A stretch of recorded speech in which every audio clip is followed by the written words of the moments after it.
So good morning. Today we will be discussing Mendel's laws of inheritance. So Mendel's laws of inheritance were given by Mendel. He was the first to perform quantitative analysis of inheritance and postulated the laws of inheritance. Some basic terms that we must be clear with. So a phenotype, it is basically an external appearance of the trait or an organism as a whole. For example, you may be looking at morphology, a plant may be tall or dwarf. The genotype basically refers to the genetic constitution, the actual genes or the constitution of genes that are responsible for the phenotype. And many genotypes may have the same phenotype. Diploid, as you all know, cells in higher organisms carry 2 copies of the genetic material, and each gene in a sense then is present in 2 copies.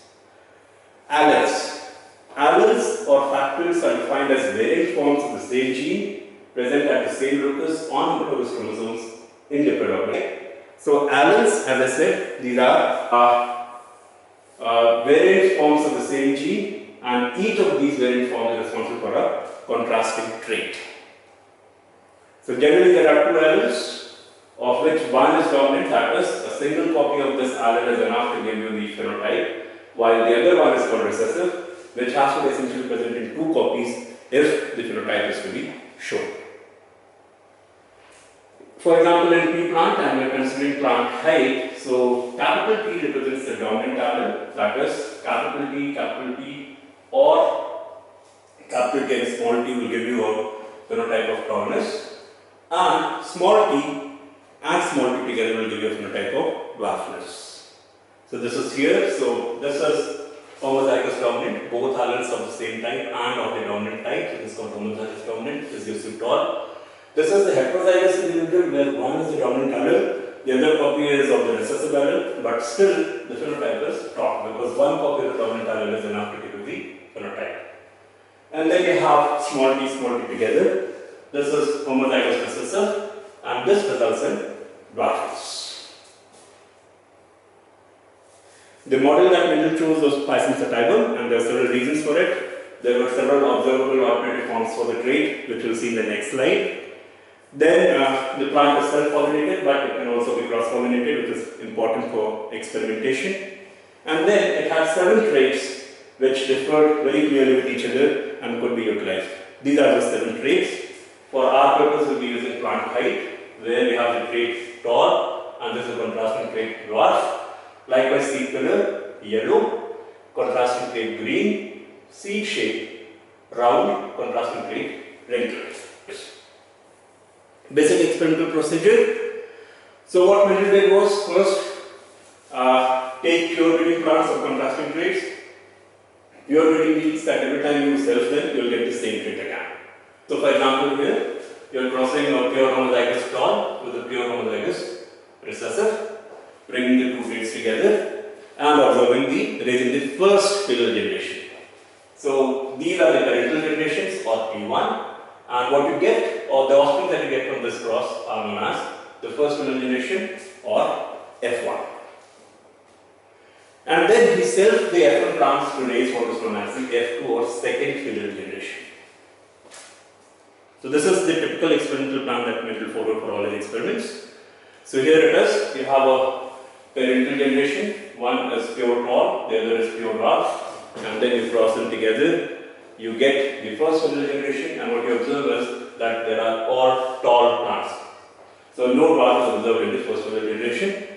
And then again you do a selfing of this, and what you observe in the F2 generation is that the tall and dwarf plants segregate in a ratio of 3:1. Now how do you explain this?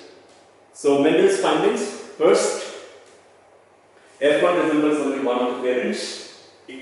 For each of the 7 traits examined, Mendel noticed that F1 hybrids always resemble one parent and not the other. The phenotype expressed in the F1 generation was termed dominant, and the other phenotype that was not expressed was known as recessive, was termed recessive. And surprisingly, as mentioned earlier, in the F2 generation, dominant and recessive forms reappear in the ratio of 3:1. So how do we explain this? So first law that Mendel gave was law of dominance, and he says that in the cross of parents that appear ready for contrasting traits, only one trait will appear in the next generation. The trait that appears in the first generation or the first parallel generation is known as dominant. The other trait is called recessive.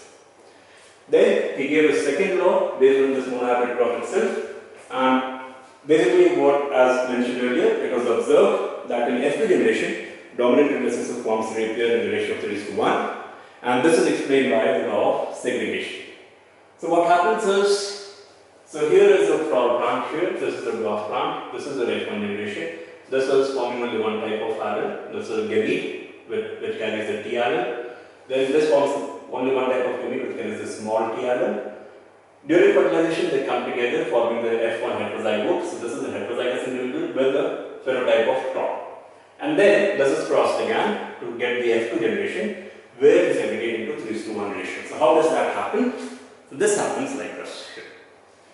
So when the F1 individuals are selfed, they form two types of gametes, the capital T gamete, meiosis, the small t gamete, likewise the capital T small t. And then, so alleles segregate during gamete formation via meiosis, and the paired condition is restored by a random fusion of the individual fertilizations. So these are gametes from the female plant, these are gametes from the male plant, and when they fuse together, they give you in a Punnett square. This is the distribution. So if you see here, homozygous tall, homozygous dwarf, heterozygous tall. So if you look at the phenotype, this is 3:1 phenotype, tall versus dwarf, and if you look at the genotype, this is 1:2:1. Right?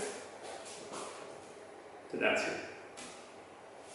So then Mendel went on to dihybrid process. Here we are taking two characters together and studying their inheritance. And what we want to see is whether when you take two characters together, do they influence each other or not.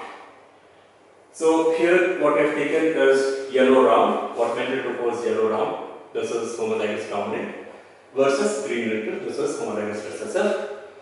You have one type of gamete here which carries the dominant alleles for yellow and the shape, and you have the other one type of gamete here which carries the recessive alleles for color and shape. So basically green and red.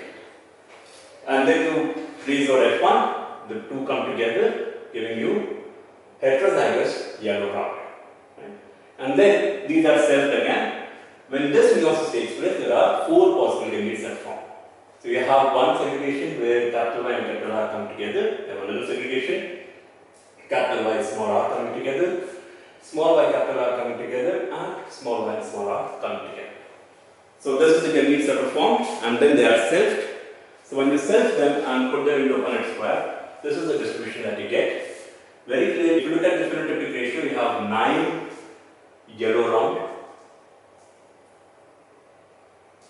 Right?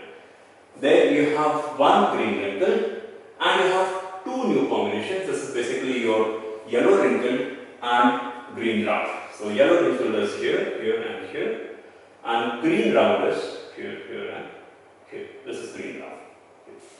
Okay. So what does it mean? What does it mean in the context? So if you look at the law of infinite assortment, it basically states that when you consider, even when you are considering the two genes together, the inheritance of two genes together, they are actually not affected by each other. For example, here in this case, if you look at the individual trait, the seed color, yellow is to green. If you look at this, so this is 12 here versus 4 here. 12 is to 4, or actually it is 3:1, we will simplify this, which is typical monohybrid Mendelian cross ratio. And if you look at the phenotype again, homozygous dominant versus heterozygous versus homozygous recessive, the ratio is 4:8:4 or 1:2:1. So these four are homozygous dominant, these are heterozygous, and these are homozygous recessive. Here. Likewise for the other trait, if you look at round is to wrinkle, this again gives the 3:1 ratio, and again this simplifies into 1:2:1 ratio in terms of genotype. The two genes assort independently of each other and follow the same ratios as in a monohybrid cross. That is, they do not really affect each other in any way. So if you consider the inheritance of two or more genes at a time, their distribution in the gamete and in the progeny of subsequent generations is independent of each other.